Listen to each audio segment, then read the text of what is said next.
Çox az bir müddət əvvəl yetişdiyimiz Ramazan ayı artıq sona yetdi. Bu aydan istifadə edərək qənimət toplayan insanın halı necə də gözəldir. Lakin müsəlmanlar bilməlidirlər ki, bu ayla vidalaşmaq heç də Allaha itaət və ibadətlərlə vidalaşmaq demək deyil. İnsan salih əməllərinə davam etməli. Allaha ibadət və itaətdə daha da güclü olmalı. Xeyir işlərdə yaraşanlarla birlikdə yarışaraq sürətli şəkildə önə keçməyə çalışmalı və ya ən azından etdiyi ibadətlərdə sabit qalmalıdır.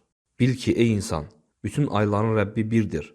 Ramazanın Rəbbi olan Allah, Şəvvalın da Rəbbidir. Sələflərdən bəziləri belə buyurur: Ramadani yox, Rabbani ol. Yəni itaətini Ramazanla məhdudlaşdırma. Belə ki, sənin həyatının hər bir anı sənin üçün ibadət və itaət mövsümüdür. Necə ki, Uca Allah buyurur: Sənə ölüm gələnədək Rəbbinə ibadət et. وَاعْبُدْ رَبَّكَ حَتَّى يَأْتِيَكَ الْيَقِينُ